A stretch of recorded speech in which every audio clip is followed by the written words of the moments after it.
Hola a todos. Quiero empezar el primer vídeo de esa colección sobre la Biblia hablando de la Biblia. Pues como veis el libro es muy grande, así que tampoco os voy a asustar hablando mucho. Vale, quiero no hablar más de 10 minutos y si puede ser menos, mejor. Una cosa que quiero comentar es que, ¿por qué empiezo hablando de esto? Porque lo que quiero hacer es un poco despejar algunas dudas y tocar algunos temas que me parece que son necesarios.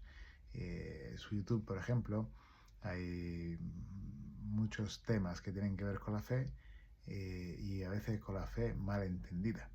Un ejemplo, el otro día vi un vídeo que ponía en relación el evolucionismo y el creacionismo, ¿vale? Hablando de los cristianos como ingenuos, porque creían en ciertas cosas escritas en la Biblia y en ciertas interpretaciones. Esa contraposición entre fe y ciencia, que me parece importante tratar y no vamos a tratarla ahora.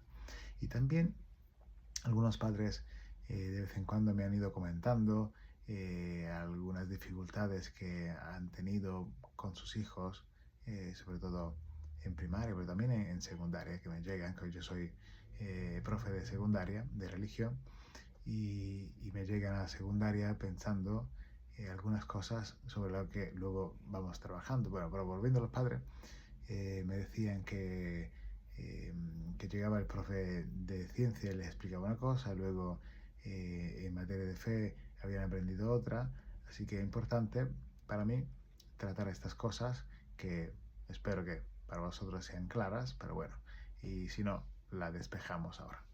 La primera cosa entonces que voy a tratar es qué significa que la Biblia es un libro o un texto sagrado. Porque yo creo, y imagino que también vosotros lo comprendéis y lo más que lo comprendéis y lo compartís conmigo, hay un montón de libros sagrados, y no me refiero a los de las demás religiones, que también, me refiero a libros que encontramos en las librerías normales y corrientes, que no sean religiosos. Eh, por ejemplo, yo qué sé, hago un ejemplo de la Odisea, ¿no? Para hablar de un texto antiguo y clásico. ¿Por qué hay muchos, o por qué afirmo que hay muchos libros sagrados? Porque para mí el libro sagrado es aquel que te toca por dentro, que te remueve.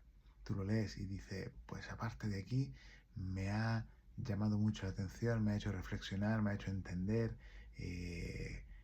cáspita, ¿no? Para decirlo de esa forma, ¿no? Recórcholi. Ese texto, esa frase, esa palabra, esa perspectiva me resuena, me hace ver cosas que no había visto. Y esto hace que ese libro en concreto pueda incluirse en el concepto o en el cajón de libro sagrado. Porque cuando hay que un libro es sagrado, cuando el autor está hablando desde su parte más íntima, desde su eh, elemento más profundo de su ser. Y entonces yo me siento reflejado, me siento me siento, veo que este libro es como un espejo para mí, porque me siento identificado, eso era el término que me faltaba, me siento identificado y entonces me está hablando a mí.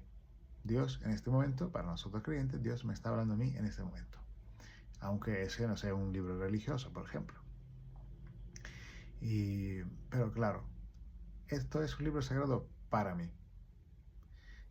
Ahora, para una comunidad, un grupo que reconoce un libro en concreto como libro sagrado, pues en este caso tenemos la Biblia, como libro oficial. Eso no significa que no haya o no existan o no se admitan otros libros sagrados, porque en este caso a la persona en concreto, a esa persona en concreto, ese libro le toca el alma, le toca por dentro.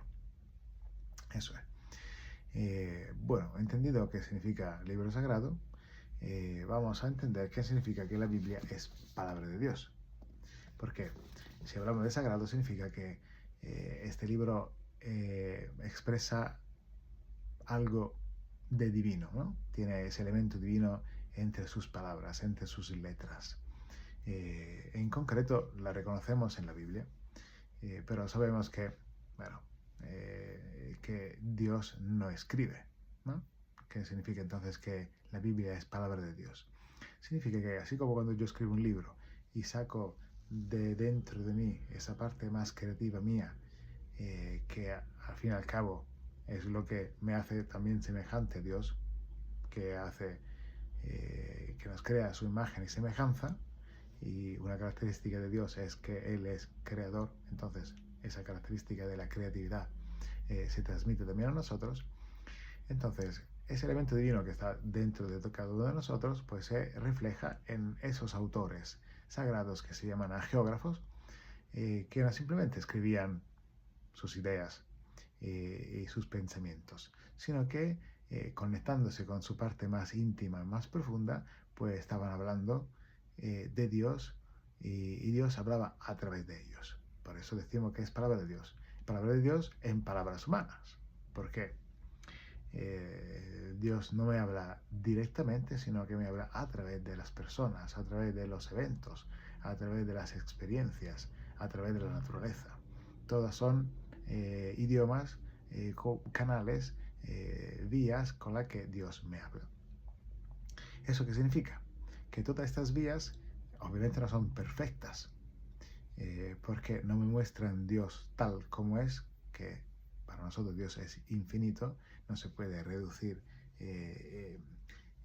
coger, capturar dentro de un contenedor, en este caso, un cajón, en este caso, por ejemplo, la Biblia, sino siempre Dios va más allá de todo. No se puede reducir, porque si no, si reducimos Dios, Dios ya deja de ser Dios.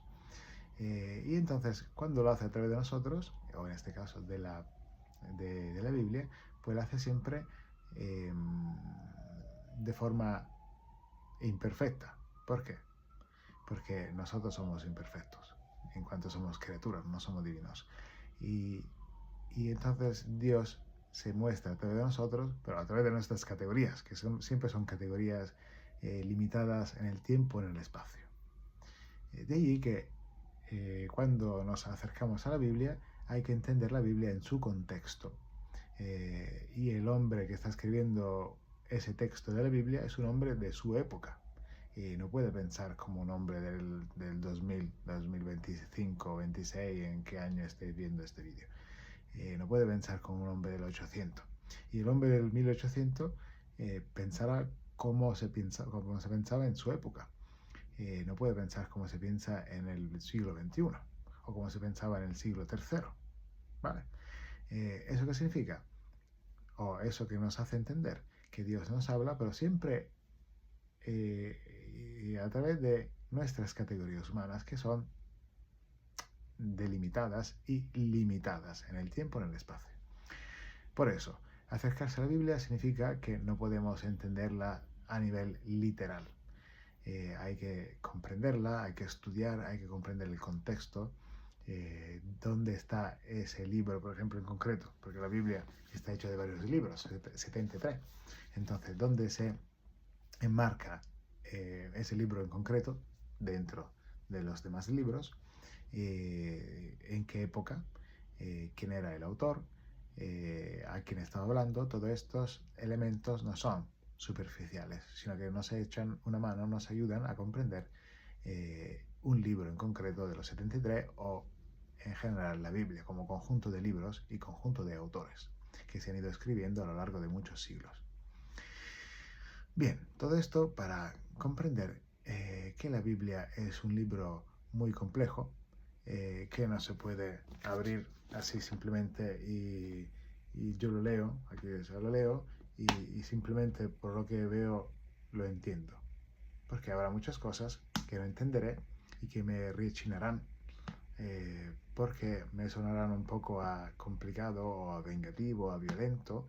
Entonces hay que entenderlo bien, porque si no el riesgo es que lo que no comprendo lo rechazo, y entonces al rechazarlo digo, eso no es válido. Pero a lo mejor no es que el texto no es válido, es que yo no he sabido comprenderlo, y entonces captar su esencia, su importancia. Bueno, ya hemos llegado a 10 minutos, así que terminamos por hoy esa primera parte sobre la Biblia y os prometo que seguiremos más adelante. Muchas gracias por escucharme.